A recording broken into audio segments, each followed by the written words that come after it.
बिस्मिल्लाहिर्रहमानिर्रहीम अस्सलाम वालेकुम। सैयद यार हुसैन एक बार फिर आप तमाम देखने वालों की खिदमत में हाजिर है। First of all thank you very much जनाब, चैनल को सब्सक्राइब करने के लिए आपकी चाहत मोहब्बत खुलूस का बेहद शुक्रिया।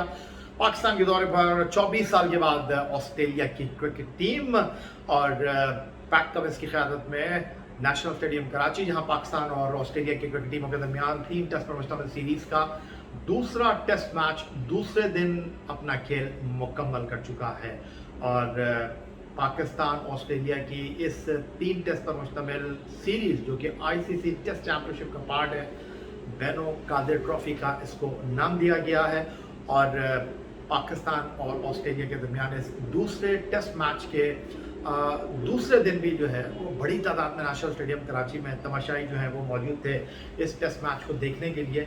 और बड़ी अच्छी बात है, पाकिस्तान में इंटरनेशनल क्रिकेट वापस आई है। पाकिस्तान में इंटरनेशनल क्रिकेट की वापसी का तमाशाइयों ने बहुत उम्दा अंदाज में खैर मकदम किया है। पिंडी क्रिकेट स्टेडियम रावलपिंडी, जहां पर बेजान पिच के ऊपर पाकिस्तान और ऑस्ट्रेलिया के बल्लेबाजों ने रन्स के पहाड़ खड़े कर दिए थे। नेशनल स्टेडियम कराची में अब तक 2 दिन में एक इनिंग भी मुकम्मल नहीं हो पाई है। और एक बार फिर यह सवाल इस वक्त जहनों में उभर रहा है कि क्या पिंडी की तरह ये टेस्ट मैच भी ड्रॉ की तरफ जाएगा, लेकिन क्या सारा दारो मदार पाकिस्तान और ऑस्ट्रेलिया के दरमियान टेस्ट मैच के तीसरे दिन के खेल पर शायद बहुत ज़्यादा मुनहसर करेगा, क्योंकि पहले 2 दिन में पाकिस्तान के बोला बिल्ला शिरकत गैर कोशिश के 8 विकेटों के हसूल में कामयाब हुए। ऑस्ट्रेलिया के लिए उस्मान ख्वाजा जो थे उन्होंने शानदार अंदाज में बैटिंग की, और ऑस्ट्रेलिया के वो बैट्समैन बने जिन्होंने किसी पिच के ऊपर बहुत ज़्यादा क़याम किया। और उसके साथ अगर हम बात करें तो विकेट कीपर एलेक्स कैरी ने जनाब वो बड़ी उम्दा बल्लेबाजी का मुजाहरा किया। अल्लाह की रहे टेस्ट क्रिकेट में अपनी पहली सेंचुरी मुकम्मल करने से पहले उनको पवेलियन लौटना पड़ा। बैनुल अक़वामी क्रिकेट में वो पाकिस्तान टीम के कप्तान बाबर आजम की जो है वो दूसरी विकेट बनकर पवेलियन लौट गए। पहले दिन ऑस्ट्रेलिया की टीम ने 3 विकेट खोकर 251 रन किए थे, और दूसरे दिन नेशनल स्टेडियम कराची में जब खेल खत्म हुआ तो ऑस्ट्रेलिया का स्कोर 8 विकेट के नुकसान पर 180 ओवर यानी पूरे 90 ओवर पहले दिन भी कराए बाबर आजम एंड 11 ने, और दूसरे दिन भी उन्होंने 90 ओवर डाले और 505 फॉर 8 ऑस्ट्रेलिया का स्कोर। और डेफिनेटली थोड़ा सोच विचार कर रही होगी टीम, पाकिस्तान की टीम, क्योंकि बाबर आजम की क़यादत में टीम के लिए एक बड़ा सवाल ये होगा कि आधे हजार रन करने के बाद क्या ऑस्ट्रेलिया सोच रहा है पाकिस्तान को टेस्ट मैच में खिलाने के हवाले से। और उधर बेंगलुरु में भारत और श्रीलंका के दरमियान जो टेस्ट मैच चल रहा है वहाँ 100 से भी कम स्कोर पर श्रीलंका की टीम आउट हो गई है। तो एक चीज़ जो बड़ी वाज़ेह तौर पर दिखाई दे रही है वो ये है कि इस पिच के बारे में एक आम तासुर ये है कि जनाब जैसे जैसे इस टेस्ट मैच में वक्त गुजरता जाएगा पिच जो है उसमें दरारें पड़ेंगी, पिच जो है उसमें क्रैक्स सामने आएंगे, और उसके बाद जो है वो बॉलर इसका फ़ायदा उठा सकते हैं। तो बड़ा सवाल ये है कि क्या ऑस्ट्रेलिया की टीम ये जो खेली है 2 दिन में 180 ओवर 8 विकेट पर उन्होंने 505 रन स्कोर किए हैं, क्या वो ये सब कुछ एक गेम प्लान के तहत कर रहे हैं? क्या वो इस पिच के ऊपर ज़्यादा से ज़्यादा वक्त गुजार रहे हैं? क्या उनके जहन में ये बात है कि इस पिच के ऊपर वो एक ही नहीं खेलना चाहते हैं, जितने ज़्यादा रन वो लगाएंगे पाकिस्तान टीम को उसके दबाव में रखकर जो है उनके बॉलर्स गेंदबाजी करेंगे। पाकिस्तान के 2 स्पिनर के बॉलिंग की अगर हम बात कर लेते हैं तो इस टेस्ट मैच में नुमान अली ने 45 ओवर में 6 मेडन के साथ 115 रन देकर एक खिलाड़ी को आउट किया। याद रहे वो ही नुमान अली है जिन्होंने पिंडी क्रिकेट स्टेडियम रावलपिंडी में 107 रन देकर 6 आउट किए थे।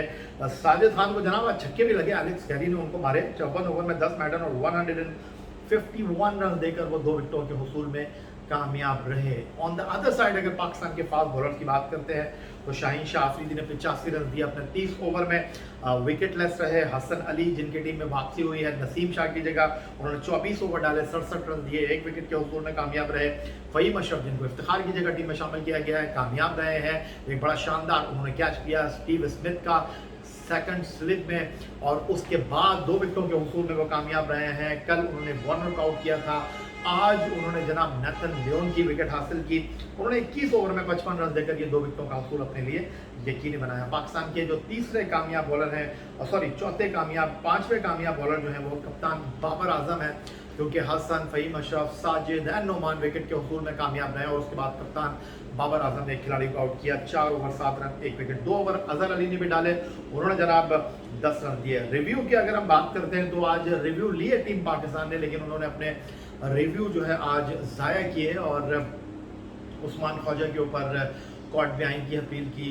आई थिंक हसन अली ने, फिर उसके बाद और एक अपील हुई और वो रिव्यू जो था और वो जनाब नाकाम हो गया। अगर मैं ये कहूँ तो शायद ये कहना गलत नहीं होगा। ओवरऑल इस टेस्ट मैच को अगर हम अब तक देखें तो इस टेस्ट मैच में ऑस्ट्रेलिया की टीम जो है पहले 2 दिन 6 सेशन के खेल में उनके लिए बड़ी शानदार बल्लेबाजी का मुजाहरा किया। उस्मान ख्वाजा ने 369 गेंदों पर 15 चौकों और 1 छक्के के साथ 160 रन की उन्होंने एक मैराथन इनिंग खेली और ऑस्ट्रेलिया को 505 रन तक लाने में उन्होंने बड़ा मेजर कंट्रीब्यूशन दिया। वार्नर 36 पर आउट हुए थे, अकाउंट ओपन किए बगैर। मार्नोस लबुशैन आउट हुए 214 गेंदों पर 7 चौकों के साथ 72 रन स्कोर किए।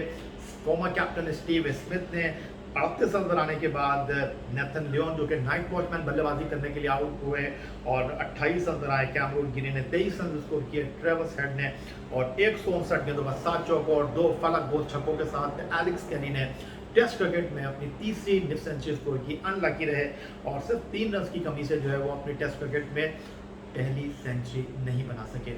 अब क्या लग रहा है आपको इस टेस्ट मैच में? ओवरऑल ये टेस्ट मैच जा किस तरफ रहा है? बाजार यही लग रहा है कि इस टेस्ट मैच की टोन जो है वो इस टेस्ट मैच का तीसरा दिन सेट करेगा।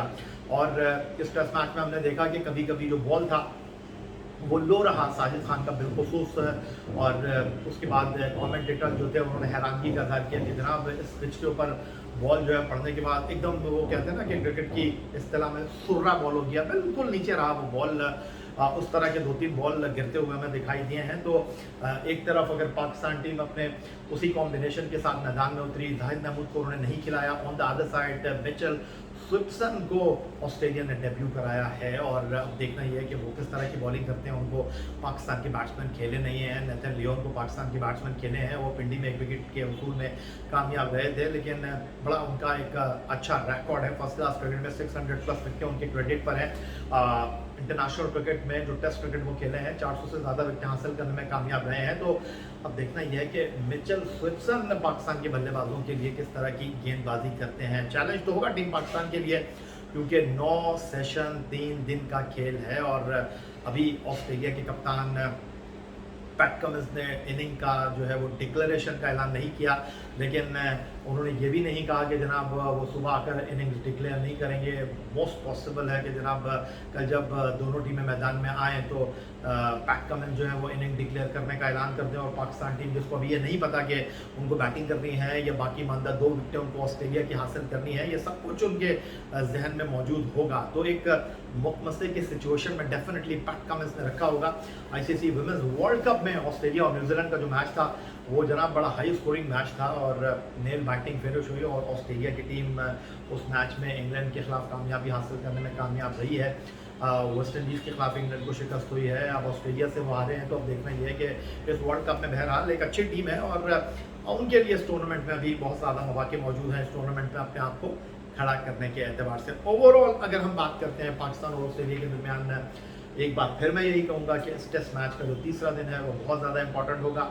और पिंडी क्रिकेट स्टेडियम रावलपिंडी में दोनों इनिंग्स में सेंचुरियां स्कोर की थी इमामुल हक ने, और उसके बावजूद उनको तनकीद का सामना करना पड़ा था। वो थोड़ा गुस्से में भी आ गए थे और उन्होंने कहा था कि जनाब मैंने थोड़ी बनाई है पिच, मेरे रिश्तेदारों ने थोड़ी बनाई है पिच। अब देखना यह है कि दोनों इनिंग के सेंचुरी स्कोर करने वाले इमामुल हक नेशनल स्टेडियम कराची में इस टेंस सिचुएशन में कम से कम पहला सेशन तो पाकिस्तान टीम चाहे आते ही खेले चाहे खाने के वक्फे के बाद खेले, थोड़ा मुश्किल ज़रूर होगा टीम पाकिस्तान के लिए, क्योंकि सबसे पहला जो ख़तरा होगा टीम पाकिस्तान के सर पर वो फॉलो ऑन का होगा।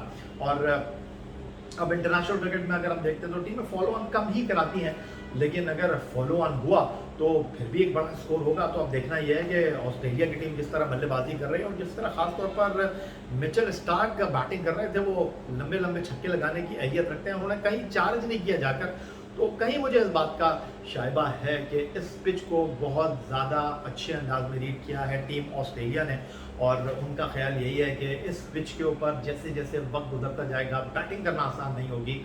और ऑस्ट्रेलिया की टीम जो है वो 2 स्पिनर्स के साथ इस टेस्ट मैच को खेल रही है, तो अब देखते हैं कि पाकिस्तान के पास फवाद आलम है, फॉर्मर कैप्टन तजुर्बेकार अजहर अली हैं, फिर इंटरनेशनल क्रिकेट काउंसिल में अपने आप को मनवाने वाले बाबर आजम हैं, टेस्ट टीम के नायब कप्तान रिजवान हैं, फिर हमारे पास दो ओपनर हैं अब्दुल्ला शफीक और इमामुल हक की मौजूदगी में, जिन्होंने पिंडी टेस्ट मैच में सेकंड इनिंग में विकेट ही नहीं दी थी, दोनों सेंचुरी बनाने में कामयाब रहे थे।